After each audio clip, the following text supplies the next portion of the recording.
Hi guys, it is a beautiful day here in central Pennsylvania. I'm gardening in zone 6B. We have not had a lot of beautiful days this spring. If you're in my area, you know what I'm talking about. So this is a perfect day for some spring planting. I've just topped this bed off with some compost, and let me show you what we're going to plant today. We're in that season where there's a daily shuffle of plants from inside to outside as I'm hardening off and putting things into the ground. Every morning I'm bringing all my plants out onto the patio. They're in part shade here, but as you can see, they're definitely getting some wind exposure. So these tomatoes aren't going into the ground today. I'm just hardening them off. Same with the peppers. I'm going to give them a few more weeks because I don't want them outside until temps are 50 or above at night. We're going to put these calendula in the ground today.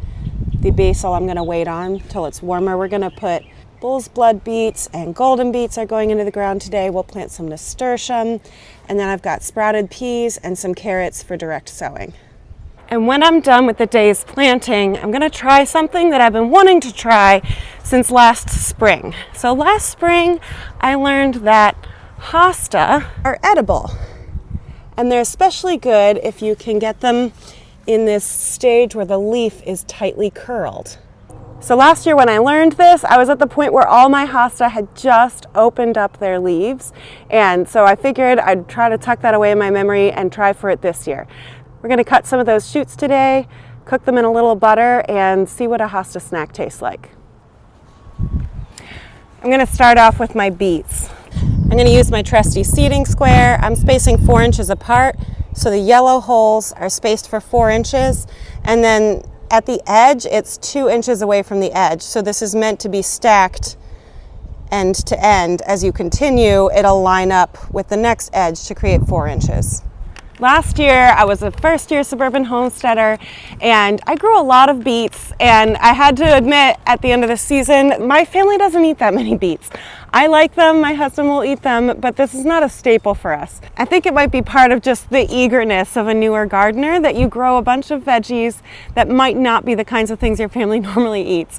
So I'm going to try to avoid that mistake this year. I'm planting a half bed of beets, and then I'm going to pour the rest of my energy into things like carrots that I know are staples for us that we can eat every week.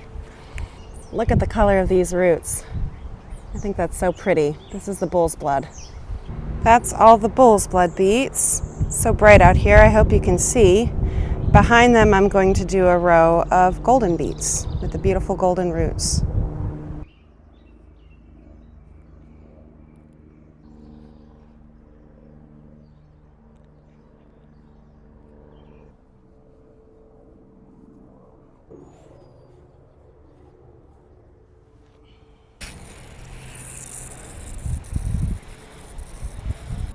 Here's my half bed of beets. I think that's the right amount for my family.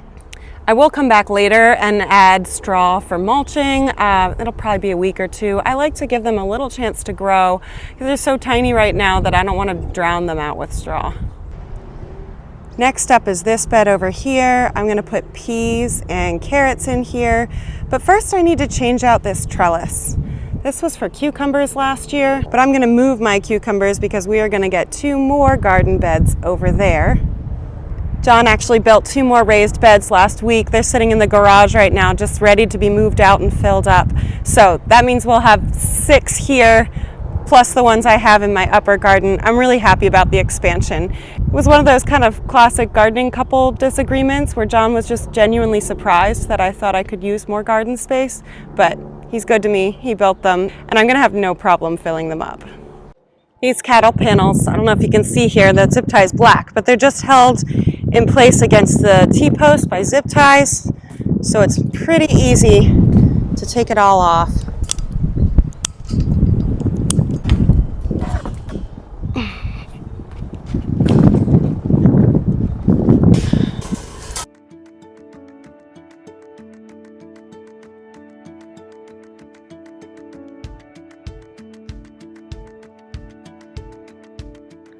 We had some leftover chicken wire from when John built the coop, and so that seemed perfect for this trellis. I knew that tighter weave would be better for the peas than that open weave of the cattle panel.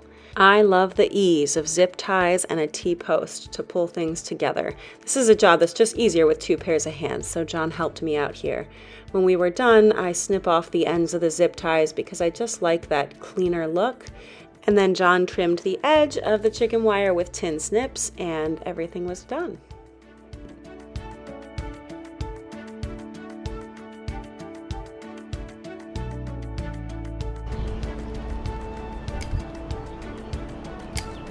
Yay!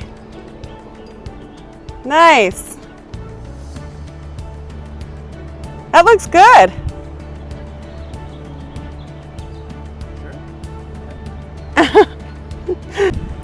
I wasn't actually looking forward to doing that because it seemed like just an obstacle to planting, but that was oddly satisfying.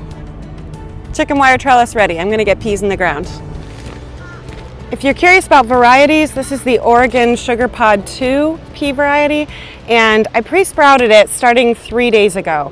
So I soaked the seeds in the morning, I covered them with water and just let them soak until the evening. Then in the evening, I put them between 2 damp paper towels on this plate and just sealed them up in this bag to hold in the moisture. And now they are nicely sprouted. This is kind of cool. You can see for most of them the root has gotten started, but for some there's the root and that bit of plant, that first sprout. Last year I did not grow any peas. There was just limited garden space and I didn't prioritize them. But my mom grew more peas than she and my dad could eat, so she gave us some frozen ones, and I found that it was so nice throughout the winter to just open the freezer and pull out a bag of peas for dinner. So this year I want to grow some and freeze them because this will be a good staple veggie for my family. Next up are my carrots. I'm going to plant carrots in all the space around those peas. So I'm going to try something new this year. I'm going to use pine shavings from my chicken coop bedding as a sort of top dressing for these carrot seeds. So carrot seeds are often tricky to get to germinate. I've had some flops in the past. They like to stay moist, but they also can't be covered with a lot of soil because then those tiny seeds don't have enough energy to push up through the soil. So I saw that Brian at Next Level Gardening suggested trying pine shavings and found that they hold the moisture in while also still being really light, so the seeds can send sprouts or shoots up through them. So I've got them on hand. I always like experimenting. That's the direction I'm going to go this year. I don't have the patience for trying to space out individual carrot seeds, so I'm just pinching these between my fingers and lightly sprinkling. After they germinate, I'll come back with scissors and thin them. Then I'm going to add 3 more rows over on this side. So I'm just sprinkling these and doing my best to spread them out.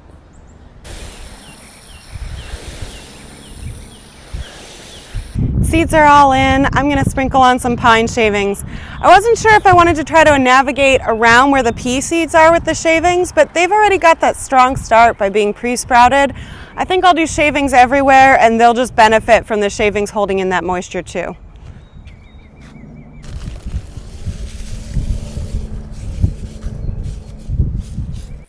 I'm going to be sure to wet down these shavings because we have had high winds lately. I don't want them to blow away. This bed is pretty full at this point, but I'm going to add one more thing, and that's a few little nasturtium. I had a lot of trouble last year with pests. I'm trying to garden without chemicals, and I just battled squash bugs and cucumber beetles and aphids and everything you can think of all summer long. So this year I'm trying to be better about incorporating some plants that are supposed to be helpful for deterring pests. Nasturtium kind of serves double or triple duty. They attract some beneficial insects like ladybugs. They also serve as a trap crop for some things like aphids, and then they also deter other pests like cucumber beetle and squash bug. I know that I'm not going to have issues with cucumber beetles and squash bugs necessarily in my pea patch, but I've just decided I'm adding nasturtium everywhere I can this year. Hopefully that'll help keep things under control. This bed will hopefully be full of green in just a few weeks.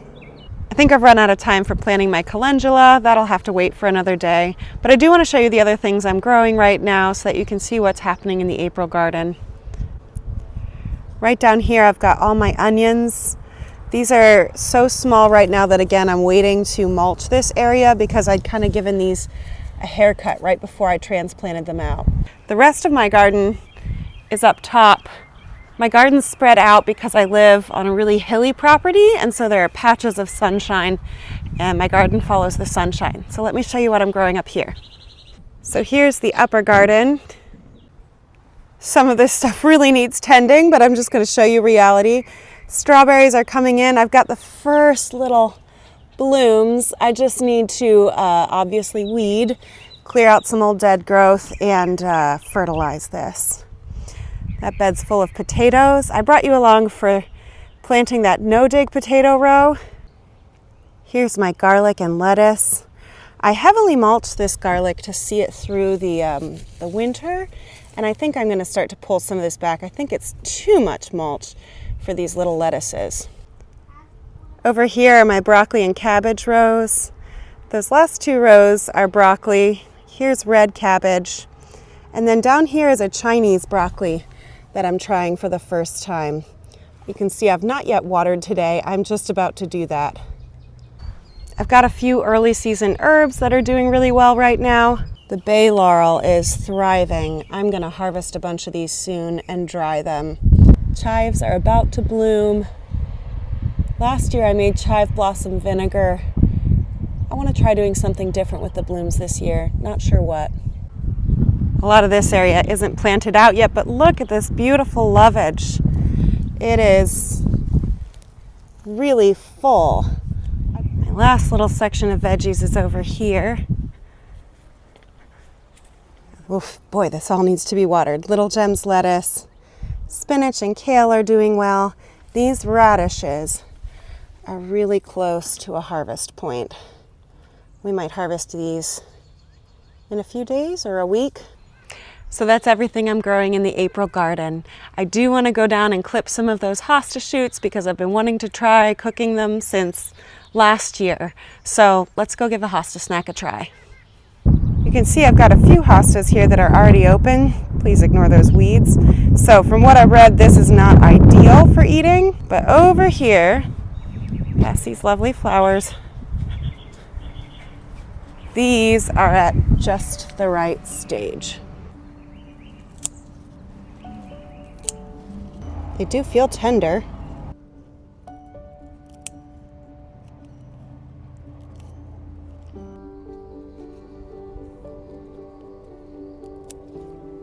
Since I'm not sure if I'll like this, I think that's enough to try.